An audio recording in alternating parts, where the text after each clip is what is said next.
Jarek Robbins and Amanda Robbins. I'm going to throw my wife lots of love. Does my love love you. Does it work? It's not working. Maybe fireworks? I feel it. Oh, nothing's working on this end. Oh, well. Okay. Welcome. We're excited you're here. Today, we're going to be talking about the transformational process of what happens when you surround yourself with the right people. It's life-changing, from psychologically to emotionally, results-wise, absolute different universe. And I'll start the conversation with a big question. And the question is, are you the type of person who would achieve naturally the results that you desire?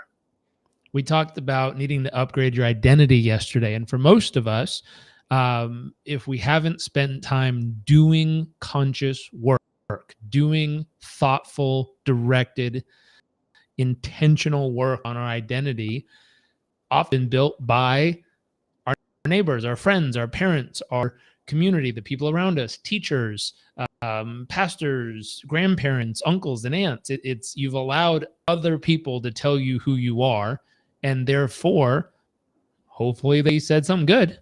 Otherwise, you're kind of just shit out of luck and stuck with whatever they've decided that's who you are. And at some point in our life, I always say, when did you consciously sit down and say, okay, who am I? If I were to write down who I believe I am, who am I?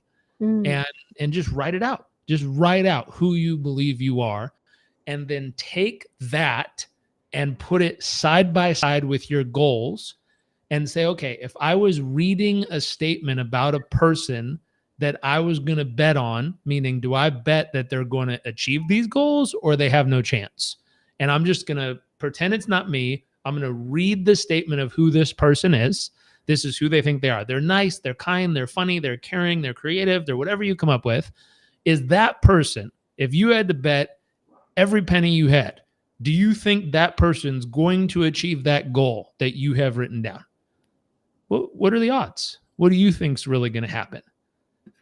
And for a lot of people, when I've done this exercise, they look at the list of all the great things about themselves, and sometimes it's not so great, to be honest. Like sometimes some people have grown up in situations where they've been told they're dumb and they'll never make it and they don't have what it takes and their dreams are ridiculous and everything they believe is possible is stupid and they should just give that up and deal with life. Life is hard and that's all you have.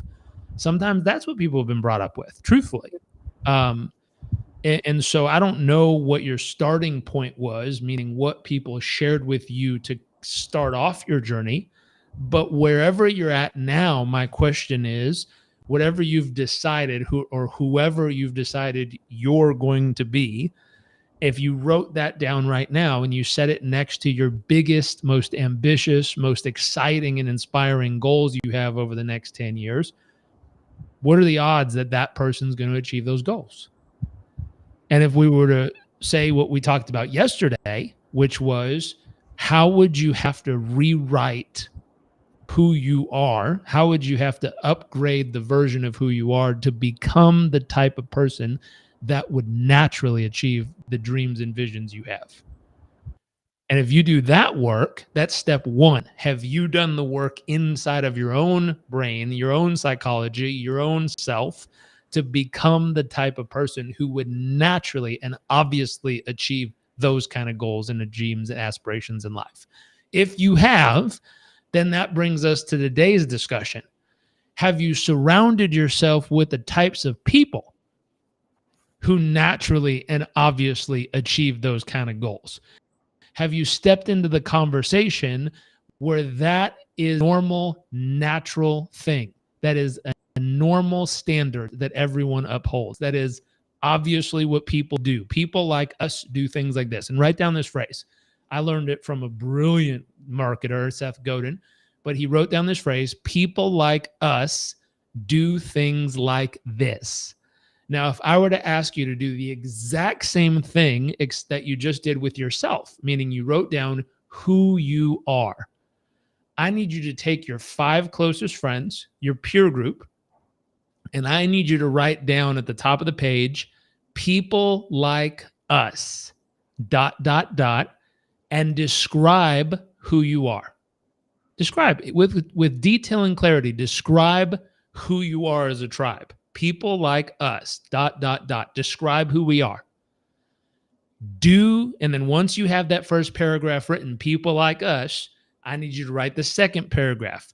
Do things like this, dot, dot, dot. And I need you to write down all the things that are natural and obvious that people like us do. And when you write this out, if you notice the giant dreams and aspirations that you have are not obvious things that people like us do, then we need to do some work on who the people like us are.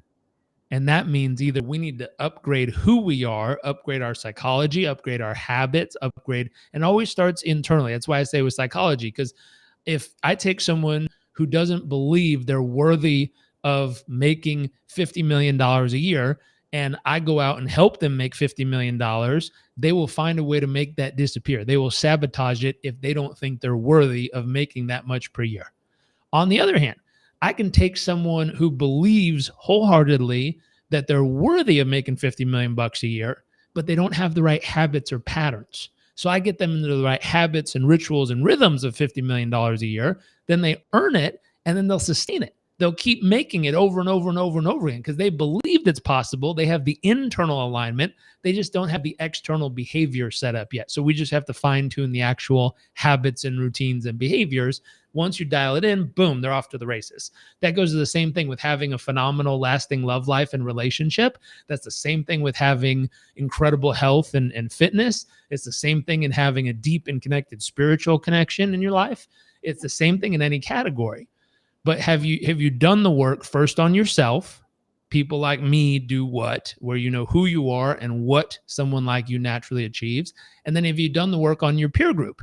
People like us, describe who you are in detail, do things like this, describe what it is people like you would naturally do every day, would naturally achieve based on who you are and how you show up.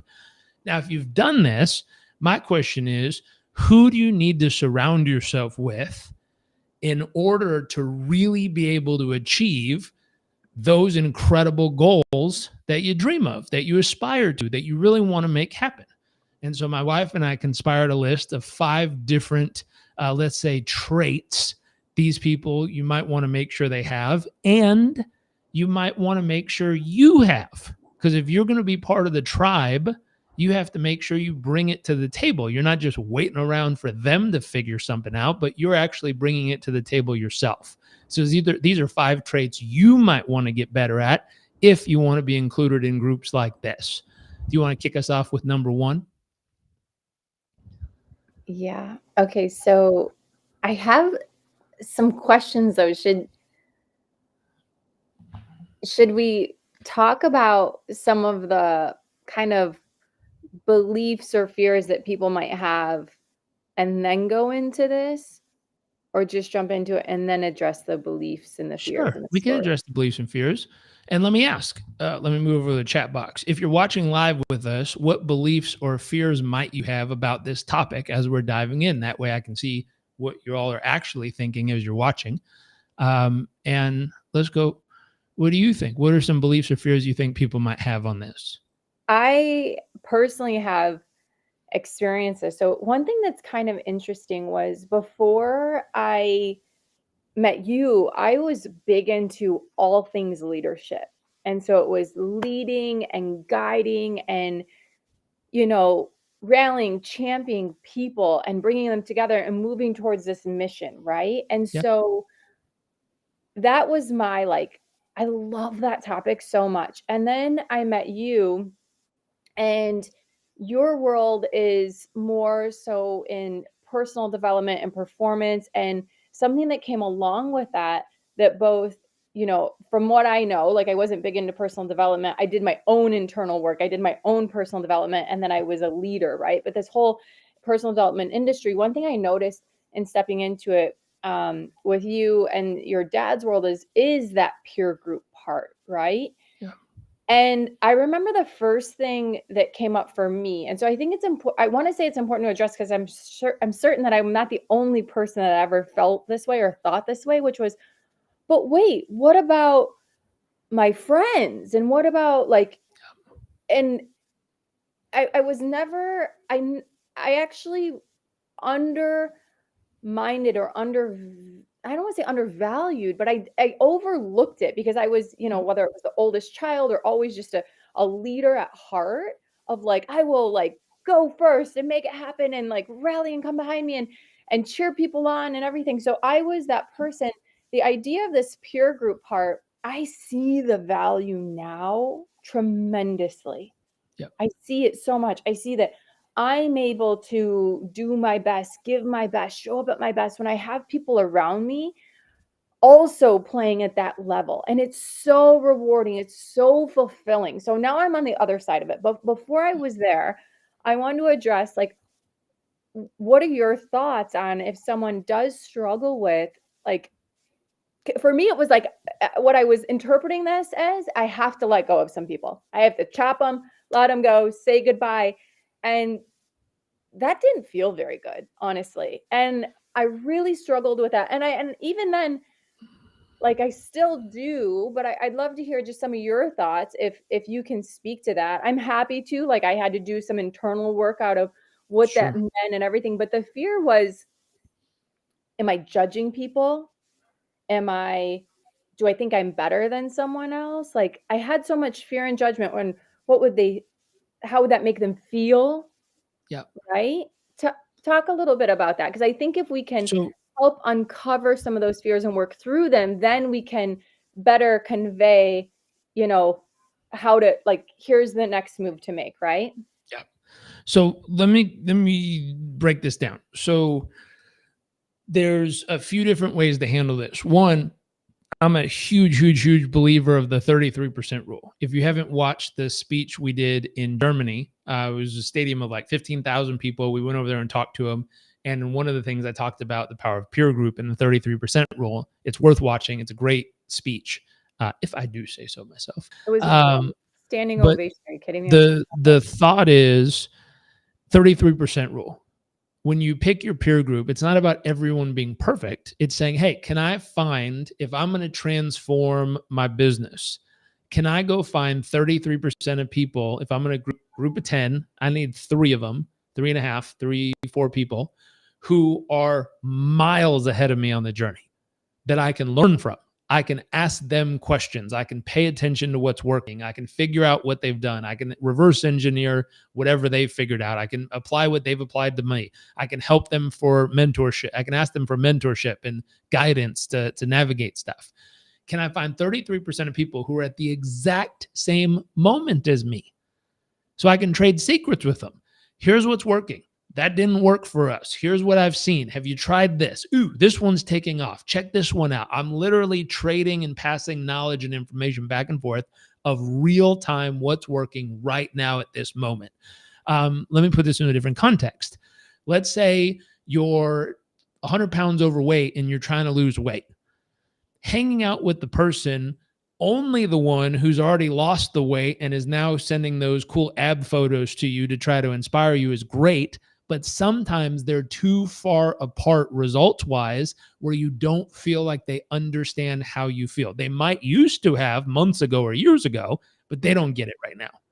Versus that's who you're asking. Hey, what worked for you? How'd you do it? How'd you get started? How'd you stick with it? What finally made the difference for you? But the person who's in it with you, they're also, let's say, 85 pounds overweight or 110 overweight or whatever it is. And they're saying, hey, I had this craving last night and I tried this thing and it totally worked. And you're like, ooh, thanks. Like Mhm, they're real time in the moment, giving you what's helping and what's not right now. mhm. And then, so you have 33% ahead of you who are telling you what worked in the past and what the road looks like ahead of you. Love it. You're 33%, you're three or four people right in the moment with you, Mhm, meaning they're in it too. They're doing the work, they're in motion, they're sharing. Here's what's working, here's what's helping, here's what's not. And then you have 33% of people a few steps behind you. Because one of the most empowering things when you learn something is to share it with others. The phrase is, we learn best when we teach what we've learned. mm, Meaning, but I don't believe in just learning and teaching. I wrote a whole book called Live It, which is applying what you've learned. So learn it, live it, then give it. So if you think about this 33% rule, 33% you're going to learn from, 33% you're going to live it with. You're going to trade real-time secrets of what's working with. And 33% you're going to pay it forward and say, hey, let me help you catch up. Let me help you navigate the road I just went through. Yeah. And if you use that formula in building this peer group, then you're looking around and you're saying, hey, if I looked at the 10 people in my group right now, which one of them in our finances is miles ahead of me? And can I go learn from? Which one of them is at the same moment of me that I can trade secrets with and help each other?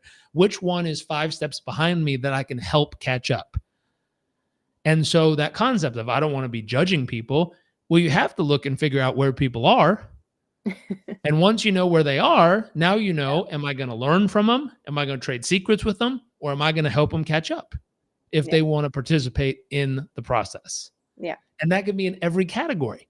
And what's fun when you put together a group, you might find that in one category, they're miles ahead. And in another category, they're way behind, which is usually how most people operate. And so then we go, in this category, I'm going to learn from you. In that category, hey, we're at the same moment. I'll share what's working and what's not. We'll trade secrets. In this other category, I need you to pour into me because I really need to help there. And all of a sudden, you found a relationship that's like, wow, we're learning from each other. Sometimes we're equals. Sometimes you're ahead of me. Sometimes you're behind me. But I'm willing to play my role in all 3 categories, depending on what topic we're in. And another way to think about that is sometimes we purposefully build peer groups in different topics and they're different people. Meaning I have a peer group around health that I really love. Like I text these guys when something comes up around physical health, mental health, emotional health, science, new breakthrough technologies, biohacking. There's like 4 people I can text who are miles ahead of me. And I'm like, is this legit? Am I going to die if I do this? Is this one a good idea? And they instantly know. Instantly. I text one on this machine I found that was someone told me this is the greatest in the world. I text him and within 10 seconds he goes, there's the difference between flying private and flying Spirit Airways. That one's Spirit. You're welcome to do it, but it's an interesting experience compared to having your own jet. And I was like, oh, okay. How much is the own jet one? And he's like, it's about 100 times more the price. And I was like, well, that makes sense. Yeah. And so, but instantly he had answers because he's miles ahead. Now, in a different category, people reach out to me all the time and I can share with them in that specific category. So that's what's fun. You got to think about a pure group, which is the 33% rule. You have to also allow people to choose to opt in. That's a choice. Like if I said, hey, I've decided all of our friends are going to go on a roller coaster because I'm the leader of the group and that's what we're doing. That's cool and all, but not everyone wants to go on a roller coaster. If you've decided, hey, all of us are going to go become millionaires, that's great. Not everyone's interested. Everyone's like, yeah, sure, that'd be nice, but I don't want to do that. That's not worth their time. That's not worth their energy. That's not something they're interested in. So you have to make sure, and whoever you've invited to the table in the peer group, they actually have opted in and they want to achieve those things. Otherwise, you're like dragging a horse to water and trying to make it drink, and it doesn't work that way. Yeah. It's like dragging a donkey up a hill. It doesn't happen. And it's just the thought process of they have no interest in doing that work. And so, here's a few things. The first thing I always say, from a visionary perspective, if you're going to invite people into a specific peer group, and we might say it another way, your friends, the people you goof off with and just do random stuff with, can also be your chosen peer group, or your chosen peer group can be different than your just day-to-day normal goofing off friends. Because that's another thing people conflict of like, you got to ditch your friends if you're going to be successful. It's like, no, you don't. You can still be goofy with them. And the way I figured out how to do that was I asked the question. Every human being, I used to say every human being is either a warning or an example. They're either a warning of what not to do or an example of what to do. And as I watched closely and got a little bit more wise as I aged and observed, I noticed every human being you meet is both a huge warning in some part of their life and a beautiful example in a different part of their life. 100%. If you watch closely, all of us have something that if when people and the internet finds out eventually, so when the internet finds out about that part of your life, it's like, nope, you probably shouldn't do that if you want a good life. And all of us have something we do that, I always use the internet. When the internet finds out, they go, wow, that's actually really good. We should do more of that. We should behave more like that. We should have more of that in our thoughts or life or behavior. And so I think all of us have strong points. And let's say you have a group of friends you've hung out with for years, but some of the things they do don't really align with the goals and dreams and desires of what you're aiming for. What do you do? Well, one of the things I learned was really simple. Figure out when they're at their best and go and invite them and participate in doing things in that category with them. I'll give you an example. I had friends growing up who were my closest friends. It was like the five guys. And at one point, I didn't party, wasn't interested in partying. I was interested in going to bed at 9:30 and waking up at 4 a.m. and working out in the morning and doing all this stuff, which is completely against the grain of the little peer group I had. They like to party and have fun and be crazy and do all this stuff. They like to stay up late. I like to go to bed early. And so I was like, man, I feel like I'm losing my friends. And I remember one moment where they literally stopped by when I was in college, and they were going to go, they rented a house on the beach. They were going to go party all night. They literally stopped by at like 7:30 or 8 o'clock, and they pulled up, they got out of the car. We stood up front of the house, and they're like, hey, we love you, man. We missed you. We just want to give you a hug and say hi and see how you're doing. Okay, we're going to get going. You're welcome to come, but we don't think you'd really want to. And I was like, no, I'm actually going to go to bed. And they're like, okay, bro, we love you. They gave me a big hug. And they're like, so I'm like, have fun, guys. They left to go party all night. I went inside, went to bed, woke up at 6 a.m. or 5, whatever, to go run. And it was like, I felt like, man, what a weird feeling, because I felt disconnected from my group. And what I learned, though, was most of these guys were incredible athletes, way better than me. Like a couple of them made it pro in different sports. And where I loved to hang out with them was playing volleyball, playing basketball, playing soccer, playing football, like playing wrestling, like in sports. I loved hanging out with these people because they're competitive. They're some of the best in the world. They're fun. They push me way beyond my capacity. Like they were amazing in that category. In the other category of health and drinking or partying, not my people. I had to be willing to walk away and go, hey, and they knew that. They're like, we just make different choices in this area. That's okay.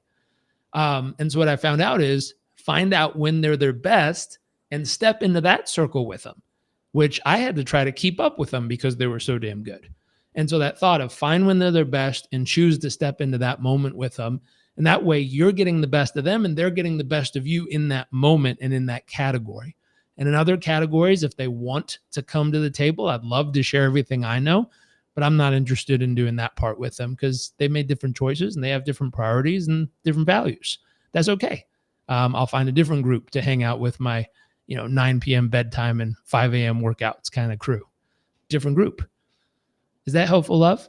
Yeah, I think so. I think it's really helpful, and there's some great examples in there. Thanks for highlighting that. I would add too that it doesn't mean that you just avoid someone when they're at their worst. I think there No. is a way Invite them.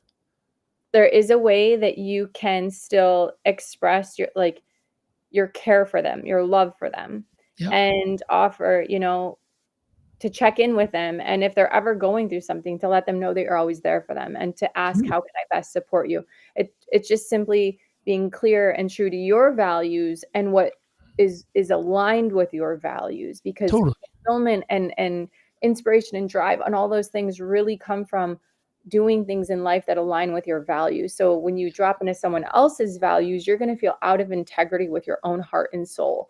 Yep. But anyway, so let's get into, there are 3 specific kind of groups of people that we see that if you want to achieve your goals and really go after your big vision in life as it relates to peer group, there are 3 types of kind of characteristics or groups of people that you want to find yourself surrounded with. Number 1 is visionary, 2 is supportive, and 3 is driven. Sorry, there's actually 5. Jarek just shared with me 2 more. I forgot to send her the other 2. The other 2 are knowledgeable and positive/inspired. I love that. Okay, so visionary, supportive, driven, knowledgeable, and positive. So let's dive into those. Those are the five different types of kind of groups or things that you want to look for as Yeah. it relates to your peer group. I specifically, I love I love the visionary one, and I think it's important to start there because sometimes I can be supportive in the way of let's take action, let's make it happen, let's bring this dream to reality.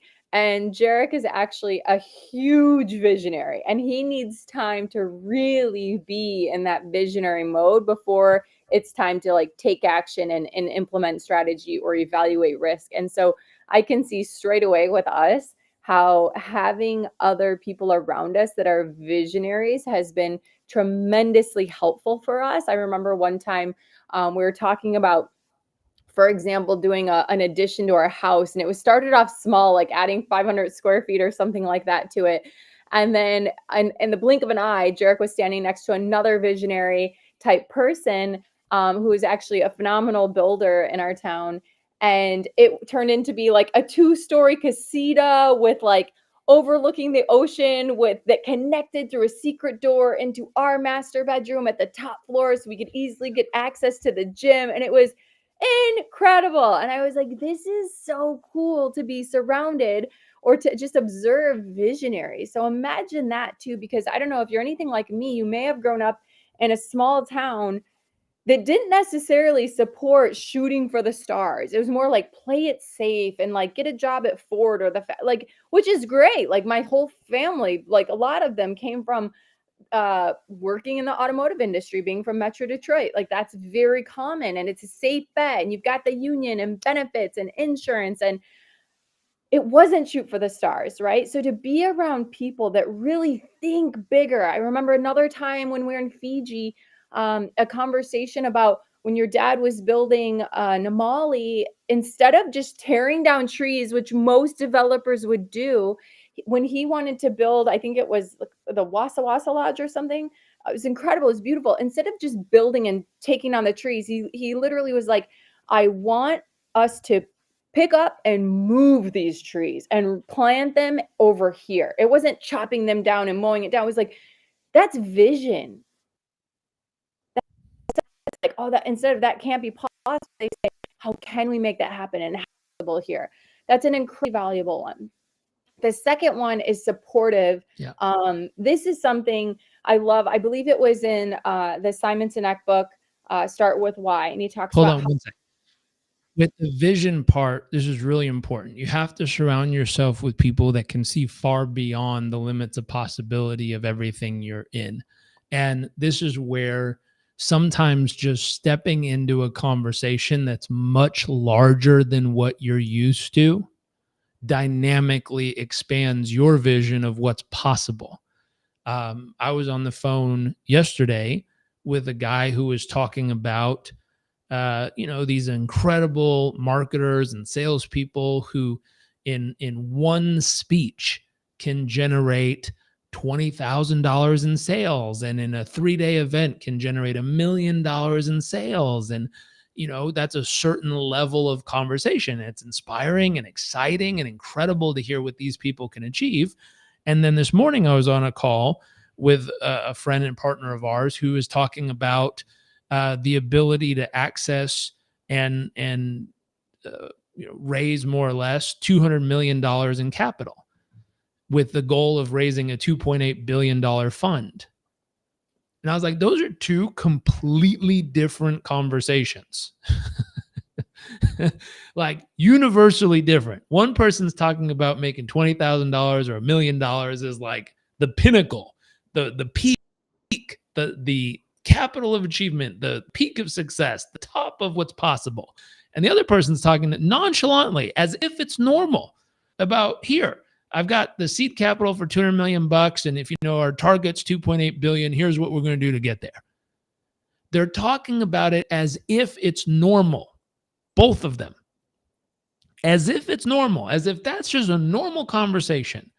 And so part of visionary friends are being around people whose natural, normal, foundational conversation expands your vision of what's possible. just by hearing them talk causes your brain to go, huh, I didn't even know that was a thing. I didn't even know that's possible. People like us can do that. Really? Remember, people like us do things like this. Are you hanging out with people like us who the things they do cause your brain, your vision to expand and think, wow, I didn't even know that was possible for people like us? Have you built relationships with people where you're in normal conversation and them just telling you what they're up to causes your brain to expand what it believes is possible for people like you? That's what I mean by visionary. Like beyond seeing something exciting or cool, does their normal foundational conversation cause your vision to expand of what you believe is possible? If it does, perfect. That's the 33% ahead of you. And does your normal, natural conversation cause other people in the group to expand what they believe is possible? You can't just come to a group to take. If you're creating a peer group and it's part of it's being visionary, does your conversation cause other people to expand what they believe is possible? If not, how could your normal conversation inspire others to expand in what they believe is possible? It has to go both ways. So you have to both be able to listen to a conversation and have it expand what you believe. And you have to be able to speak and share what's real in your life in a way that would naturally inspire and cause other people's visions to expand. So that's number one, visionary. Number two, back to you, my love, is supportive. All right, number 2 is supportive. You wanna surround yourself with people who believe in you and your Yep. potential, and they're encouraging, right? There Yep. are plenty of naysayers, negatrons out there, your own internal critics. What we Yep. need to do is we need to find the people in our life that are going to be supportive of us, right? Yep. I think that it's not about being a yes person. Yep. It's not about surrounding yourself with yes people, but one person that did this so extraordinarily well, that wasn't a yes person, but was eternally supportive of you and for you, was your mom. And I don't Yep. know if you wanna speak to, like, some of the characteristics that she exhibited to Yep. be so supportive, and it wasn't a yes person. Yep.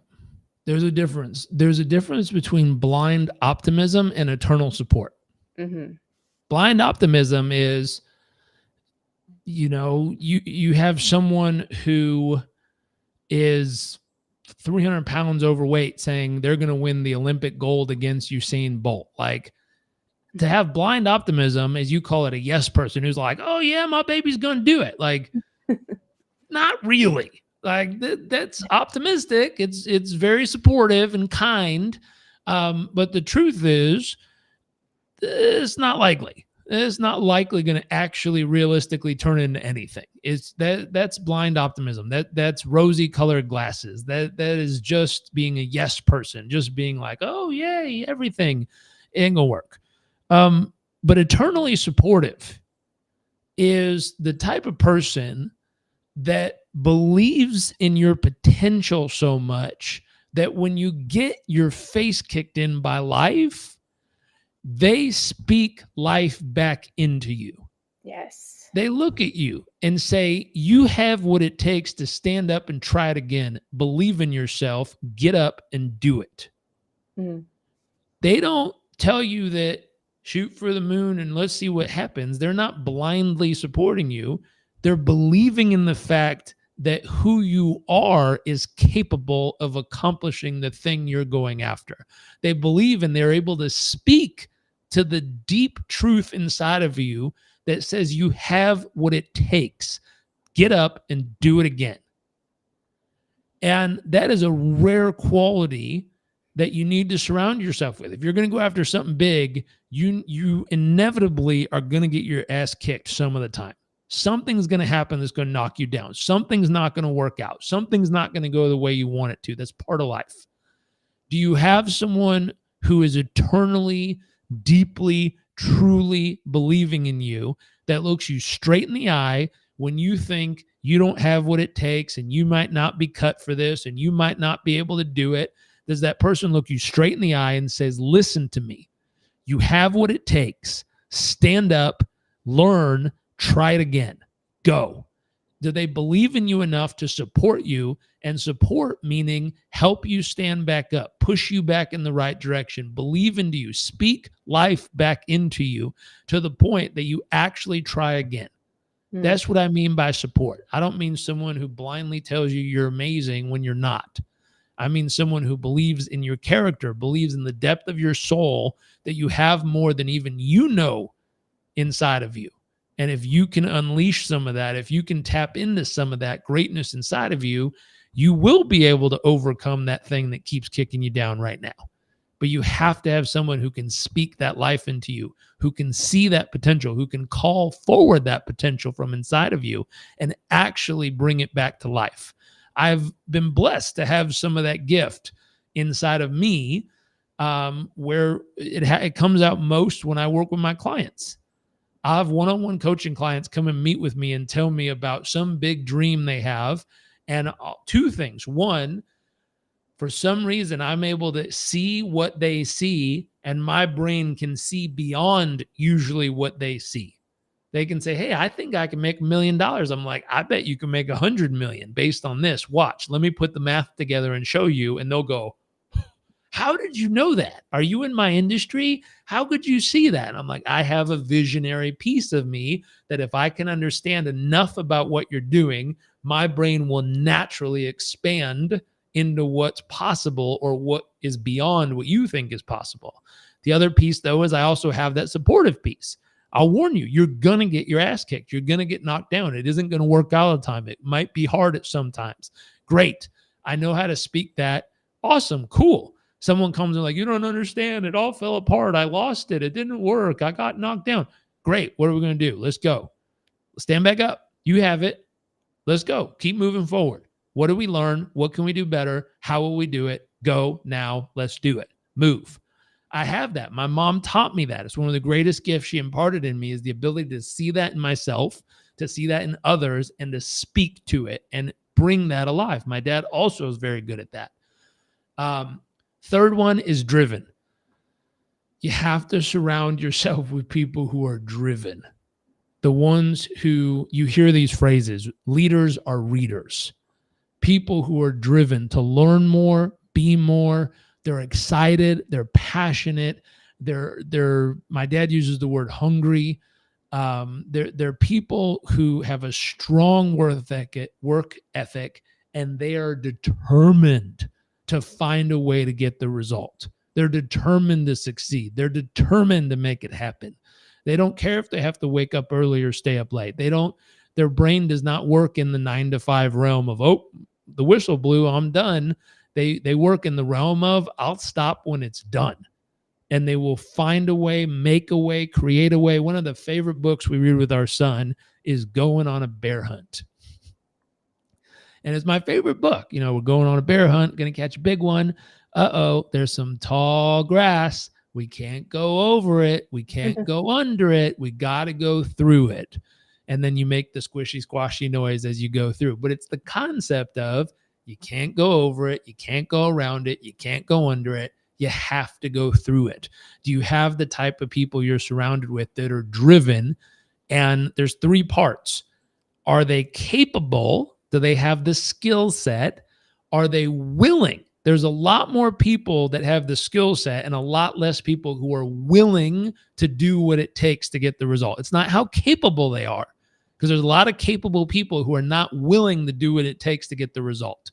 Are they capable and are they willing? Will they? And when I say willing, it's not like, okay, fine, I'll try. I mean willpower. They drive themselves to the result every day. When they don't feel like it, they still do it. When they feel like it, they do it twice. When they're willing, they use their willpower to drive themselves to the result over and over again. So are they capable? They have the skill set. Are they willing? Do they use their willpower? The third part is that their nature. Have they built their identity, going back to yesterday's training? Have they built their identity where people like me do things like this? I find a way. I achieve results. I do what it takes. Have they built an identity where they make it happen? Period. They don't care what the obstacle is. One of my favorite phrases is, they breathe, I breathe, they bleed, I bleed. They figured it out. I will too. Move. Let me get it done. That's the driven part of me that knows they're human, I'm human. If they made $1 billion, I can make $1 billion. Move. They're human, I'm human. They found love of their life, I'll find the love of my life. Move. Like, it's that deep-rooted belief that's driven to say, I will do what it takes to get the result that I'm after. And so surround yourself with people who are driven, who will team up with you, who will be at the same moment and go on the journey with you, who will do what it takes, and they'll find a way, make a way, or create a way to get to that result. Those are great people to surround yourself with. Last couple. All right. The last two are, you want them to be knowledgeable. You want people who are able to offer valuable insight and advice. I'll add to this, in that knowledgeable part. One thing that we look for is in the most important categories of our life, whether it's our relationship, our health, or our finances, for example. We have essentially a board, right? We have these trusted people and advisors in our lives. They may be family, they may be friends, they may be mentors or teachers. But the thing that they have in common is that they're deeply knowledgeable on this topic. They have experience, they've been through ups and downs, and they've come out the other side with a tremendous amount of knowledge. With that, I it think, doesn't mean can we I throw want, something in here?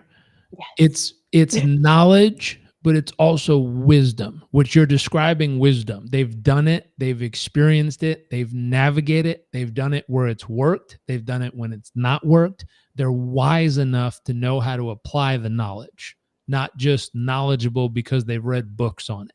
Keep going. And I know you're a big, big proponent and passionate supporter of wisdom, not just knowledge and book smarts. absolutely. I look for wisdom in everyone that we surround ourselves with, and confide in, but trust to advise us, right? That doesn't mean that we always do what they say. It doesn't. We just lean on them for their perspective, for their insight. Yeah. It doesn't mean that we do the exact opposite either. It just means that someone is willing to give us their perspective and their point of view. And we value that tremendously. And with any major decision in life, I personally, and I know it's same for you, it would be so silly to only lean on like one person, right? So we do what, if someone was going to do open heart surgery and they're like, that's what you need. If you only got that advice from, one doctor, but then you talked with 3 other doctors that you really trust, that have a tremendous track record and work with the best of us and have seen and been doing this for years, you might get completely different opinions. Yep. And you could have frankly avoided open heart surgery with these other opinions. So we really lean into surrounding ourselves with people who are knowledgeable and wise. Yep. The last thing is that they're positive. Look for people that are positive, that you can surround yourself with. They have a positive outlook. They're willing to be uplifting during challenging times, right? It's easy. Again, we've mentioned this before. It's easy to find people that are negative, that are kind of doomsday kind of people. And again, it's not about surrounding yourself with yes people. It's people that have, whether it's a growth mindset or just a positive perspective of what's possible. What's the silver lining here? What can we learn from this challenging time, instead of it being like, this is it, man, this is it, it's over. Instead of we can't, it's how can we, right? It's so many ways to just kind of reframe and rise to the challenge. They're inspiring. They have that. Go ahead. You are so on fire today. I just want to throw one thing in, and I'll pass the talking stick right back to you. We talk about human animal and human spirit. They're in spirit. And what I mean by positive, and more than just positive, they're inspiring. Inspiring meaning they're not in their human animal, their human instinct. Their human animal wants to conserve calories. Their human animal wants to protect themselves. Their human animal wants to keep us safe. Like, it's in defense. It's not Defend. in offense. Yeah. Their Fight, flight. spirit, Yeah. it's fight, flight, or freeze is their human animal. So they're going to fight you, they're going to run from you, or they're going to freeze. Their spirit, their human spirit, when you see someone elevate to the best version of themselves in spirit, they've elevated to the highest version of themselves. They're caring, they're kind, they're generous, they're loving, they're passionate, they're determined, they believe it's possible.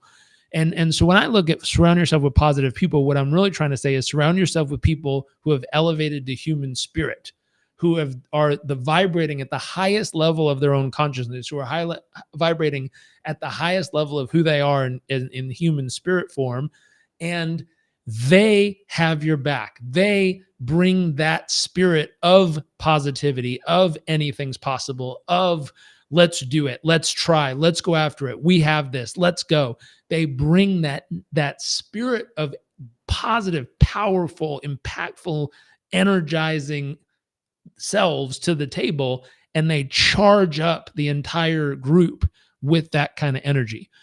The person I've met who is best on earth, hands down, and I've met a lot of people. I'm related to someone who's absolutely extraordinary at turning a room and energizing that entire room to the point that they can walk through brick walls. But still, even him or anyone else, the person who's best on earth at this is my wife. She has the ability, when Nice. she taps into this part of herself, to walk into a group of people, whether it's a young kid who's dreaming about their wish, and inspire this young person to go beyond what they thought a wish could be and help them find the deepest, truest wish they could ever have through a Make-A-Wish Foundation, or sitting down with a board of business owners and helping them access that part of themselves where it's not about positivity. And if we use the word just positivity, you'd be thrown off, because you sit down with a meeting and she'll point out what's wrong and what you need to look at and your blind spots. And you're like, wow, that doesn't sound very positive. But the truth is, it's in spirit. She wants you to succeed so bad, she's going to make sure nothing accidentally knocks you out of the game. She's going to help you see what could go wrong and make sure you're prepared for it. She's going to help call out your bullshit stories you keep saying over and over again, and make you actually do the work to get through them and make progress, and not just let a story be the reason why you can't have it. That's what I mean by positiveness. I don't mean by like, yeah, you could do it, believe in yourself. I No, mean someone who is in spirit, who's yeah. inspired to help you access a bigger, better, more, expanded version of yourself. That's what I mean by positive and in spirit. Someone who's able to inspire you through how they, again, breathe life into you in that interaction. And I really, truly, I've sat at a lot of tables, I've seen a lot of people, and I've not seen anyone better than you do this. Thank you, my love. I really love and appreciate that. Thank you so much. To reflect on this, you know, people can lean into finding this peer group for them that in different people that exhibit these characteristics or qualities, which would serve you tremendously well. I'd also like something that's coming up for me is just realizing this is also a lot that you get from a coach, right? With the right coach in your corner, you're going to get a lot of this. With a well-trained coach, you're going to get so much of these characteristics and this kind of support here, which is so beautiful. It's also one of those things, if you find that you are one of these people, or you embody a lot of these characteristics, I highly recommend that you look into coach training, because these are important characteristics for a coach to have. There's a lot of other things that we train on, but if you find that you're someone that's very positive, that you have experience and life experience or training or this background that you can bring that adds value to someone else's life, you're a visionary, you see the best in others and their potential, and you love to support people. Yeah. I could not recommend enough. And I wasn't expecting it to go this direction, but as you're saying, like, this sounds like all the coaches in our program. This sounds like what we do as coaches. Yeah. So this isn't just in a peer group. This is what you want to look for in a coach. And if you are if you find that you actually are this person of your peer group, I invite you. It would be an honor and a privilege to be able to train with you and support you in becoming a performance coach and helping you get ICF accredited and reaching more people and making an impact in their lives. With that, I have to go here in just a minute, but one thing that we are so excited about is our 1 billion mission. That's to reach 1 billion youth around the world. So many people that go through PCU and learn these great coaching skills and tools say, I wish I had this when I was younger. And there are a lot of kids that have, whether a teacher or a caretaker, someone in their life that isn't speaking great things to them, that isn't supportive, that isn't positive, that isn't a visionary with them. Um, so what we realize is like, why wait? Why wait till they're older to have to, then find these answers and tools? Let's get them while they're young and really help them, remind them of what's possible and what they're capable of, and connect them with their deepest calling or potential and shape their most empowering identity to get them on the path that they're made to be on, right? And so anyway, we're when anyone signs up for PCU and trains with us, it's an honor and a privilege to do this work, and we're so proud to say that you immediately are making an impact in the world by supporting a teacher and also getting access to these tools that can serve in their classrooms and then their communities. It's incredible. So it's a one-to-one program right now, and we're looking to even expand that to even more teachers when you sign up, which immediately will impact thousands of kids. So we're excited about that. And I don't know if there's anything else that you wanted to add in there. I know that, yeah, go for it. Sorry. Yeah. So my thought, if you're trying to attract this kind of peer group, you have to become the type of person you want to attract. So Yeah. if we went back from the start, have you practiced becoming a visionary? Have you practiced your skills of supporting and championing others? Have you practiced increasing your drive and your work ethic and your determination to get stuff done?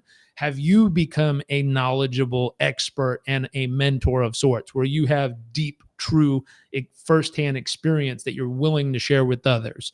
Are you someone who's in spirit, who sees that in others and calls out the best parts of them and challenges them to step into it? If you've become that type of person, you will start to attract more of those types of people into your life. You can't be the opposite of all these things and somehow expect the group to be like, oh, yeah, we want you. No, thanks. That's not who the group's looking for. The group's looking for others who are like minded, others who are willing to do the work, others who are driven to build and create and step into this version of themselves. And so if that's something you're interested in, developing these parts of who you are, I'd say come and join us in Performance Coach University. That's a place where we help people develop these parts of who they are. What I found is most people already have these. They just need to be nurtured. They need to be developed. They need to be strengthened like a muscle. Yes. And so that's part of what we do at PCU is help people build these muscles, help people strengthen these parts of who they are.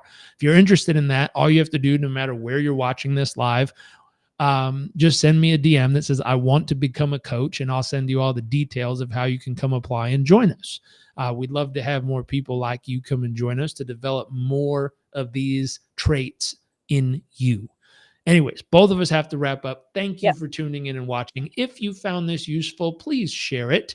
And we will see you. Can I get fire? Oh, fireworks. Perfect. We will see you in another live. Have a great day, everyone.